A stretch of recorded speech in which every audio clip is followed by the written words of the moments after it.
Hi friends, അസ്സലാമു അലൈക്കും. എല്ലാവർക്കും സുഖമല്ലേ? അപ്പോൾ നമുക്കിതൊരു അറബിക് സ്നാക്ക് ഉണ്ടാക്കിയാലോ? മുത്തബക്ക് അഥവാ മുർത്തബക്ക്. പേര് കേട്ടിട്ട് ഭയങ്കര ടഫായിട്ടുള്ള സംഭവമൊന്നും വിചാരിക്കേണ്ട. വളരെ ഈസി ആയിട്ട് നമുക്ക് പെട്ടെന്ന് തന്നെ ഉണ്ടാക്കാൻ പറ്റുന്ന നല്ലൊരു അടിപൊളി സ്നാക്കാണ്. അപ്പോൾ നമുക്കിത് എങ്ങനെയാണ് ഉണ്ടാക്കേണ്ടതെന്ന് നോക്കാം. നമുക്ക് ഡയറക്റ്റായിട്ട് വീഡിയോ കാണാം.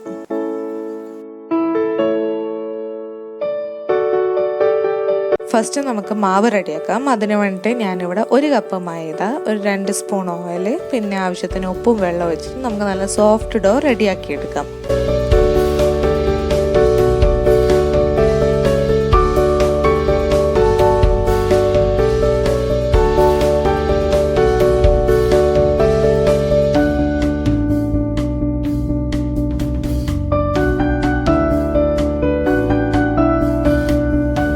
അപ്പോൾ നല്ല സോഫ്റ്റ് ആയിട്ട് മാവ് ഇവിടെ കുഴച്ചെടുത്തിട്ടുണ്ട്. ഇനി ഇതിൻ്റെ മേലിലേക്ക് നമുക്ക് 1 സ്പൂൺ ഓയിൽ കൂടെ ഒഴിച്ച് കൊടുത്തിട്ട് ഇതിനെ ഒരു അരമണിക്കൂർ റെസ്റ്റ് ചെയ്യാൻ വേണ്ടി വെക്കാം.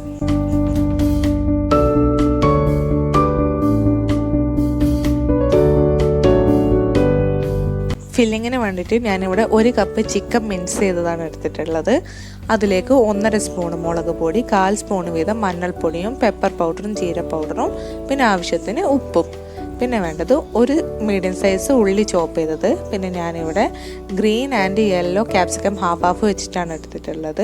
പിന്നെ കുറച്ച് മല്ലിയിലും ഒരു മീഡിയം സൈസ് തക്കാളി ചോപ്പ് ചെയ്തതും. ഇനി ഒരു പാൻ വെച്ച് അതിലേക്ക് 2 സ്പൂൺ ഓയിൽ ഒഴിച്ച് കൊടുക്കുക. എന്നിട്ട് അതിലേക്ക് നമ്മൾ മിക്സ് ചെയ്ത് വെച്ചിട്ടുള്ള ചിക്കൻ കൂടി ഇട്ടിട്ട് 1 മിനിറ്റ് ഒന്ന് വഴറ്റിയെടുക്കുക.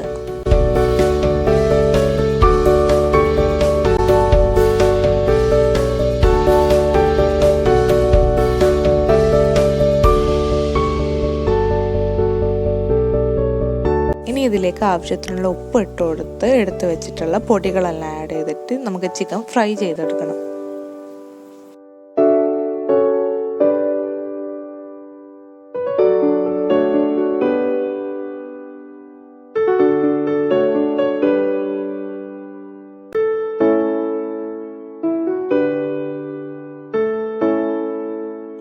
ചിക്കൻ ഫ്രൈ ചെയ്ത് കഴിഞ്ഞാൽ അതിനെ പാൻ്റെ ഒരു സൈഡിലോട്ടേക്ക് മാറ്റി വെക്കുക. എന്നിട്ട് മറ്റേ സൈഡിൽ 2 സ്പൂൺ ഓയിൽ ഒഴിച്ച് കൊടുത്ത് നമ്മൾ കട്ട് ചെയ്ത് വെച്ചിട്ടുള്ള ഉള്ളിയും തക്കാളിയും ക്യാപ്സിക്കും ഇട്ട് കൊടുത്തിട്ട് 1 മിനിറ്റ് ഒന്ന് വഴറ്റിയെടുക്കണം. നമ്മുടെ വെജിറ്റബിൾസ് ഒരിക്കലും ഓവർ കുക്ക് ആവണ്ട, അതുകൊണ്ട് 1 മിനിറ്റ് മാത്രം വഴറ്റിയെടുത്താൽ മതിയാവും.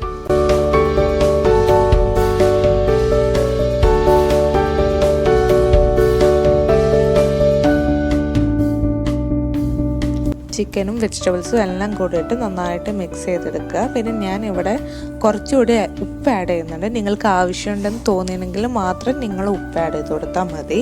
പിന്നെ ലാസ്റ്റ് ഇതിൻ്റെ മേലിൽ നമ്മൾ അരിഞ്ഞ് വെച്ചിട്ടുള്ള മല്ലിയില കൂടി ഇട്ട് കൊടുത്ത് നന്നായിട്ട് മിക്സ് ചെയ്തെടുക്കുക. ഇനി ഒരു പാത്രത്തിൽ 3 മുട്ട എടുത്ത് നന്നായിട്ട് അടിച്ചതിന് ശേഷം അതിലേക്ക് നമ്മുടെ ഫില്ലിങ് തണുത്തതിന് ശേഷം ഇട്ട് കൊടുത്ത് നന്നായിട്ട് മിക്സ് ചെയ്തെടുക്കുക.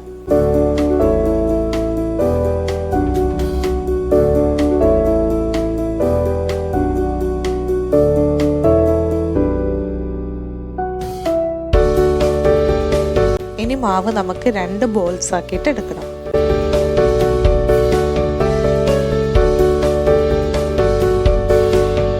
ഓയിൽ ഒഴിച്ചിട്ട് വേണം നമുക്കിതിനെ പരത്തിയെടുക്കാനായിട്ട്.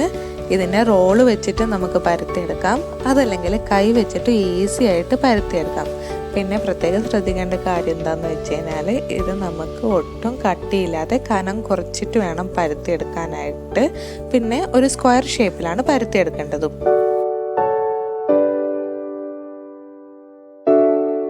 ഇനി ഇതിലേക്ക് നമ്മുടെ ഫില്ലിങ്ങിൻ്റെ ഹാഫ് ഇട്ട് കൊടുത്തിട്ട് നമുക്ക് 4 സൈഡും മടക്കിയെടുക്കാം.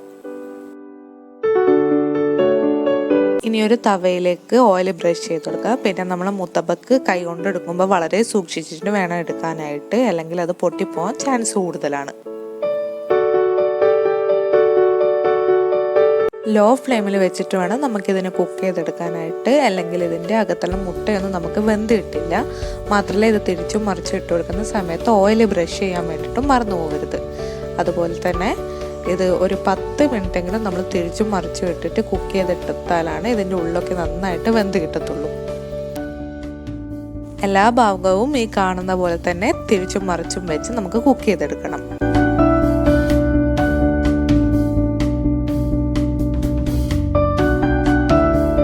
അപ്പോൾ മുത്തബക്ക് ഇവിടെ റെഡി ആയിട്ടുണ്ട്. ഇനി നമുക്കിതിനെ ഒന്ന് കട്ട് ചെയ്തിട്ട് എങ്ങനെയുണ്ടെന്ന് കാണാം.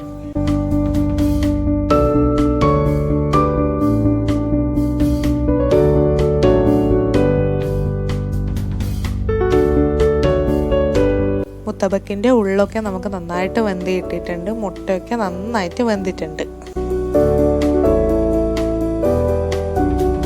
അപ്പോൾ നമ്മളായിട്ട് റെഡി ആയിട്ടുണ്ട്.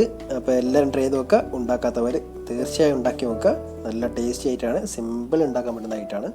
അപ്പോൾ നിങ്ങളുടെ അഭിപ്രായങ്ങൾ കമൻറ്റ് ബോക്സിൽ കമൻറ്റ് ചെയ്യുക, ലൈക്ക് ചെയ്യുക, ഷെയർ ചെയ്യുക, സബ്സ്ക്രൈബ് ചെയ്യുക. സബ്സ്ക്രൈബ് ചെയ്യുമ്പോൾ ബെൽ ബട്ടണും കൂടി ക്ലിക്ക് ചെയ്യാൻ മറക്കരുത് കേട്ടോ. അപ്പോൾ നെക്സ്റ്റ് വീഡിയോ കാണുന്നവരെ എല്ലാവരോടും ഗുഡ് ബൈ.